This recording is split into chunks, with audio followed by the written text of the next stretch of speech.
We're live at Churchill Downs. The horses are on the ground. Two guys just hanging around. The Brad and John Show.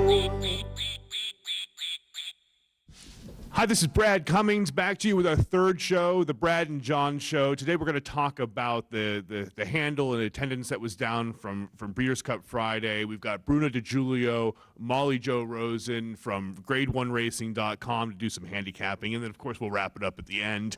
But before we start, I'd like to introduce to you my good friend, the man who has changed the game. Where is he? John Chiman. John Chiman. Oh, I didn't see you. There's a racing film on the wall. It's great to be here again. I was doing some critical handicapping, and I heard my name mentioned, and we're all set. What a bizarre coincidence. You know, you wake up, and you never know what's coming in the morning, and that's why we get out of bed every day. Not together, but you know what I'm saying. Well, you know, adjoining beds. Bunk beds. Bunk beds. Well, bunk beds as long as I get the top. You can have the top. That's a little awkward. This is all very awkward. Breeders' Cup Friday. Another great transition, by the way. It was a great segue. Breeders' Cup Friday. And this is Saturday. And we're talking about yesterday, and the handle is down by what was it, 6.3% from 2010. And the attendance is down 2.3. They had 41,000 here last year. It was 40,000. They said 41 for yesterday, but 40,677. But okay. It was down, but the handle is obviously more important than the attendance. Sure. So it's down. Yesterday we had to talk about too many races, or if there were maybe more races is better. And I have to say, I'll never admit that I was wrong, but I will admit that perhaps I didn't see the full picture. And what occurred to me, the problem with the Breeders' Cup Friday is it should be, for all intents and purposes, our Super Bowl. It should be our World Series. And so when you have the stands half full on a championship day, the perception to the public, I think, is what concerns me the most. I talked to my brother, who comes up to the Derby every year and meets me up here. He was shocked that there were not 100,000 people here. He was just shocked. But he's not a horse racing follower. But he just couldn't believe there was only 41,000 people here. That's not really the issue that we're necessarily talking about. We were talking yesterday about whether there's too many races and whether the event itself has lost some of its magic because it's been diluted. And we said, well, a lack of a Zenyatta who transcends the sport and penetrates into the public consciousness at large is going to really hurt by not having a horse like that here. I insisted it was. You weren't so sure. Well, day one has shown the handle is down 6.4%. That to me... 6.3. Well, it will be down 6.4 after I stop betting today because I got crushed. But Jay Gow is going to give you some of his bankroll, I think. I don't think so. We will jump him in the lot. Yes. He better have security. I think he bets online, so unfortunately we'll just have to take his. Yeah, I know. Well, we'll hack his site. We'll do what we. We'll get that, Jay Gow. We'll get him any way we have. We're coming for you. I have no idea. So I think we have. Well, I want to backtrack a second. Some of the comments under our video from yesterday were from breeders, such as Cynthia McGinnis, who's a terrific breeder in Maryland, who was saying from a breeder's perspective, this is great to have more races because it's more opportunity for people to play the game. It is the Breeders' Cup, but the Breeders' Cup itself needs to make a decision. Are we for the participants or are we for championships to present to the fans? This is a fundamental decision that evidently has been made because we've added more races, but I think personally it needs to be revisited. I love the Breeders' Cup. It is one of my favorite sporting events of all, but I am not particularly happy, and not that my opinion matters, with the way it is run now. It matters to me. Well, thank you. But I hope Craig Favell and company... Fravel. Is that how you say it? I hope Craig Fravel, and I apologize, Craig, because I probably knew that. I hope they are willing to at least sit down and have the conversation. And if they make no changes, that's fine. But I hope they at least have the conversation and say, hey, was this really the right direction to go into to add all these races that really aren't championship? And then if they decide to shorten it, and get it back, not maybe to the original 8 races, but to something closer to that where it means more and it's tougher for the horses to win. For me, that would be great, but I hope they at least discuss. Well, we were talking about what, an 11-race series, perhaps taking a couple of the Friday races and then moving them to Saturday. Yeah, or just making Friday all about the bad races. Because I mean, personally, to me, the marathon doesn't belong on Saturday. Right. I mean, I want to see the Ladies Classic, and I want to see the filly and mare turf, too, for example. And I certainly want to see the juvenile fillies on Saturday. One of the beauties of the Breeders' Cup in the past was, on the same day, you could compare the juvenile fillies' time to the juveniles' time. Who ran faster, the colts or the fillies? Well, tracks change every single day, and now you can't compare the Friday time to the Saturday time. That's one of the barroom talking points that's now been taken out of the game. Adding a filly and mare sprint. Can this filly beat the boys at the sprints? That's been taken out of the game. Can this horse, like a Congaree, for example, can he get the extra mile and a quarter, even though he seems like a brilliant miler? That's been taken out of the game.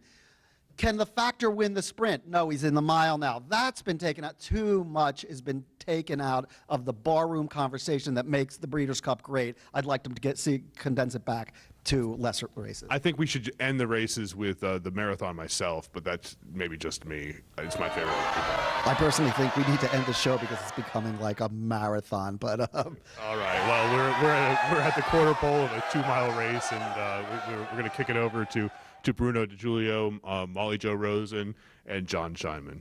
And you need to step out of the picture because there's just not enough room for All right. I'll see you later.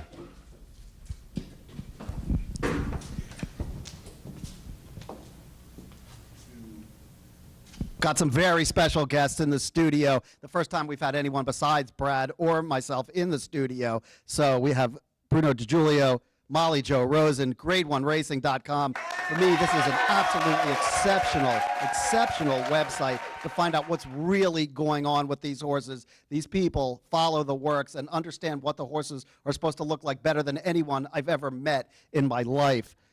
And we have them here, and we have paid them very handsomely to sit down with us for probably 2.5 minutes. We're going to go over 4 races. Well, before we go into the handicapping, let's just find out who the heck you are, because you've become kind of a guru in this sport to a lot of people. And you know, my good friend Andy Byer, he looks to you a lot, and you know, he does a lot of his handicapping his own way, of course, because he's Andy Byer, but he incorporates your works, which says a lot because he's the #1 guy. So what's your background, Bruno? I came over from. I'll hold the mic. I came over from the investigative world back in the '80s, and we started owning horses and started hanging out on the backstretch with. And now with Grade 1 Racing, the Steve Davidowitz project.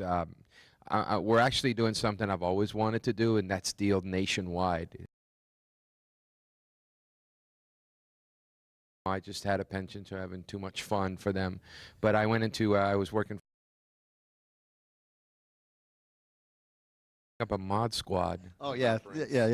Okay. Well, let's find out, Molly, a little bit about you. How did you get involved with this project? Well, with Grade 1 Racing, Steve Davidowitz approached me to run the social media and the communications. I have the world's most interesting or longest title, Community Communications Coordinator at grade1racing.com. It's my job to get what these guys write to us and write in their reports online and out to the fans. And you can find us on Twitter at grade1racing.com. And you're a focused filly as well. I am Focused Philly. I am the Focused Philly, a term which was coined here in the press box in the 2009 Kentucky Derby. Okay, well, let's get to some races. What do you think? We've got 4 races that we'd like to talk about. Brad's standing behind the camera. That's why I looked up in that direction. Very unprofessionally, by the way. Let's start with the dirt mile. I think people are going to really... you're waving at me? He's waving at me. This is getting very sloppy, but we're going to professionalize it in a second. Let's go to the dirt mile. I want to hear both of your picks. Give me a little insight. We won't go into too deeply. We don't want to. We're trying to keep the show short because Ray Pollock is very upset that the show is going on very long, and so we don't want it to be long. I keep looking at Brad. This is turning into a nightmare. Let's talk about the dirt mile. Who do you like? Absolutely, I think it's a key race today because what we've seen out there, you know, the factor, you know, Baffert cornered me this morning, and he told me that he reads my deal, And he didn't like the fact that I didn't pick the factor. He thinks he's going to run away from him. I have a problem with the factor in that race because, number one, he's going to be mired down inside, and the second thing, he's going to have Tapazar right on his hip. Tapazar isn't going to rate. I love Shackelford. I've loved what he did in his work. The 58 and change was probably one of the best works we've ever seen. It reminded me a lot of Animal Kingdom, the way he worked in preparation for the Derby, the way this guy's prepared here. The 58 and change was absolutely outstanding. And if you watch the video on Equisite, I believe Tammy Fox had a camera on her. Besides what we saw, what I loved, if you watch actually at the feet of the horse, there is a tractor track. And if you watch, that horse never gets off that track. And when he hits the stretch, there is a big wide shadow. That horse goes all along on that shadow without drifting. I look for that on a horse that keeps his focus and keeps his line straight. That is a sign of a very, very sharp horse. And if they don't stray from where they're going, that means they're not getting tired. That means they have something left. Shackelford was amazing. My Dakota phone of 2011 is Tres Borrachos. Tres Borrachos reminds me a lot of the Dakota phone that came in here. He was just a notch below, going 1.25 miles and 1.125 miles in California. Marty Jones, put that name down in your book. He's one of the best future young trainers in the country. Are you just going to agree with all that? Because I know you've been on you've been on the same horse. I have Shackelford's work here. I said it when he did the work, the 58 and change work. By the way, you can check it out on Equisite. It's also at grade1racing.com. If you go through our blog history, it was our only featured work of the week. It was simply spectacular. I have said there are 2 works in my life that have taken my breath away. Animal Kingdom's the week before the Derby, and Shackelford's this week. Bruno stole my backup, my long shot play of the day, which is Tres Borrachos in this race. I think Irrefutable for Baffert runs a huge monster effort. This is a horse that likes this track. He's got to win over this track. I think Jerseytown is getting a lot of buzz. You're going to be a little surprised at the 15-1 morning line is not going to hold. We've also seen that Charles Fipke runners, obviously he had Perfect Shirl yesterday. Jerseytown's going to be kind of an upset special for a lot of folks, but I'm going to go with Shackelford over Tres Borrachos. Well, I think Shackelford left Saratoga a very, very tired horse. And I don't see how he recovers this quickly for the Breeders' Cup. He's never run a 100 buyer speed figure, which I think is important here. I thought the work was pretty decent. I looked at it after you all after you all talked about it so much. I watched the work myself, but I don't think he gets the job done. I don't think he's fast enough. I think Trapshot finally gets his grade 1 win. Let's move on to the Juvenile. What do you like in the Juvenile? Very interesting race because Union Rags, I think, is one of the most overhyped and overblown horses that we've seen around here. He's made, I got a lot of talk about the horse having a ton of trouble in the Champagne. I didn't think so. 2 horses we like. We like Hanson and we like Spite City. Spite City's 11.5 length win at Saratoga was breathtaking because he made about 3 or 4 runs. When I looked at him, I thought I saw Animal Kingdom in him when he ran in his first time out against Wilcox Inn in Arlington Park. Spite City, if he doesn't win today, put him on your Derby trail because he's a very nice horse. Hanson, catch him if you can. He's going to run a lot of guys into the ground. He's a fast Tappet. Tappet wins early. He's just a neat little horse. Not because we ran third to him with Granite Harbor. I just think he's going to be the horse that everybody will let him go, thinking he'll come back, and he won't. If Hanson wins, you're going to be singing Mbop with us tomorrow morning if we do a wrap-up show. That's what I know. It's the only way he's described the horse all week long. Mbop is on the track. Mbop is coming at the quarter pole. Highly entertaining. Okay. I like Union Rags. I've watched this horse's races live. He's very impressive.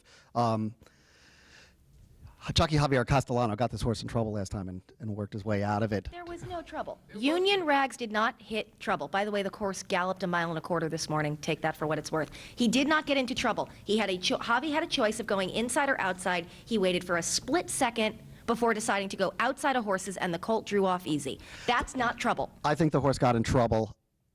I think he's going to maybe have trouble in a bulkier field. If Javier's got to ride the race of his life. I think he's a wonderful jockey. I think he's what's my problem? You're tapping me. I was going to say. Oh well. I was going to just say that Union Rags is going to get caught wide, and he's not quick enough to be able to get that outside post. That's going to be his problem. He's going to be behind horses, getting a lot of dirt in his face. We'll see what he's all about. I'm betting against him at 8-5.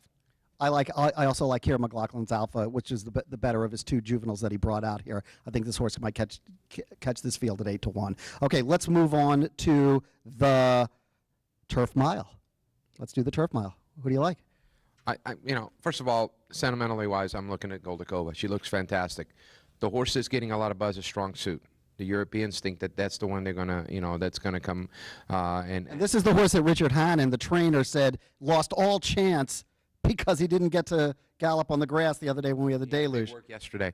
He actually came down the lane. Our associate clocker, Michael Vesci, caught him in 23 and change coming through the lane. They got the work that they needed. One note about Courageous Cat. We saw him out on the track this morning. I didn't like the way he looked. He's really tucked up, lost a lot of weight in the last couple of days. I think that horse, he likes to hear his feet rattle, and he won't get his feet rattling this time. So you're picking strong suit? Goldakova and strong suit. I think those are the two. If you're gambling, you got to use strong suit in your pick 4. Viva la Goldie. I will say that I believe that Get Stormy runs a big race today. Mr. Commons is my California play, and a shout out to our good friends Michael Pender and BJ Wright, who have Geronimo. I know that they said to me this morning they are not afraid of the Euros. I just happen to think the colt is overmatched. One horse that nobody is talking about right now, and he's 8-1 on the morning line, is Tour Allure for Chuck Lepresti and Julien Leperoux. Well, I'm always terrified by Lepresti because he's taken more money from me than almost any other trainer. I think if Goldakova gets beaten, it's going to be by Andre Fabre's byword because I love Andre Fabre. But I also like Mr. Commons, and Brad and I saw Mr. Commons race when we went out and did Del Mar Diaries. Along with this other horse that cost us a ton of money named Field Report, we thought Mr. Commons was the best looking horse we saw out there. He's now starting to run to the looks. 106 buyer coming into this. If he can maintain that, he's going to be pretty dangerous. I think Goldakova coming off of 3 out of 4 races where she finished not first. But you have to remember, they weren't at a mile. I understand that. I just think This is a losing. mile. I understand She that. can win here. I understand that. She's won here. My show. She's won the My last show. 3 races. My show. My show. My show. The interesting thing Let's about go- Goldakova, people don't understand, is that European racing at 7 furlongs, they just sit there. They just sit there and they sit there 7 furlongs, and she has to be near the pace. She's perfectly made for American racing because in American racing they run away from her. She doesn't get that in Europe. So when they run away from her, she can sit and tuck up right behind. So people say, well, she got beat at 7/8. If you watch the race, she was like this, waiting on the leaders and then having the finish. That's like slow sprint. She's better off when they run away from her. She's the likely winner. We're running out of time here. Let's go to the classic real quick. I'm going to go flat out, and I'm going to go Stay Thirsty. Flat out, I think So You Think pulls a Giant's Causeway, takes the dirt, loves the dirt, misses by a nose. Flat out, So You Think, and Stay Thirsty. Thank you for not asking about Prayer for Relief, by the way. Why was that horse scratched? People have asked about him today. That's terrible. Too bad for Okay, I like flat out as well, except I feel very shaky on this pick. I think this horse is extremely vulnerable. I will say this: if Sydney's Candy and Icebox win today, I will never ever gamble on a horse race for the rest of my life. Anyway, Molly Jo Rosen, thanks for coming on. That might help your pocketbook. It might help my pocketbook after yesterday, but Bruno, thanks for coming on. Anytime we do a show, you're welcome. You're welcome. You're welcome too. And we're going to wrap it up with Brad now. Here. Brad, they're gone. They're gone. They're gone. So you can come sit down. It's safe again. They're terrific, but you're the co-host. So come sit down. Here, let me slide over. It smells a little over here. No. It smells like cologne. Oh, okay. That's what you call it. Okay. Well, you're the host. Take the mic. Thank you very much. Well, that was some very intriguing handicapping by Bruno and Molly. As you said, some of the best in the business. They're tremendous, and I'm so puzzled by their pick of Shackelford, and yet I really have trouble going against them. I followed this horse all summer long, and if Shackelford wins, I will be at Dale Roman's house at the party tonight because that thing, the roof will blow off of that place. Sure. So I'm happy to see Shackelford win. He's one of my favorite horses. But do I see him winning? I don't. But these, and I consider myself an expert at handicapping. They see things differently, and they're on the scene every morning when I'm tucked away in bed. So I'm not going to go too far against them. But it was great having them. Well, if yesterday's any indication, maybe we should listen to them. and not listen to myself. Yeah, Yeah, that's or maybe Scott Jagow at the Pollock Report, who was on fire yesterday. on fire. Yeah. All right. Well, hey, we need to wrap this show up. This is our last show of our 3-show series of the Brad and John Show, and as John said in an earlier video that we done, he has given us memories that will last to lunchtime. I love that line. That is a great line that we stole from the Ruddles. But a lot of producers created this show. This wasn't just a two-man outfit. Right. This thing was brainstormed in some of the biggest boardrooms in Hollywood, and this is what we came up with. And personally, I'm proud to have been a part of it. I think it's fantastic. And I want to thank our studio audience for being here with us and filling the seats every single day. This is Brad Cummings, along with John Scheinman. We're out of here. John, you want to say one last word? Nope. All right. Peace.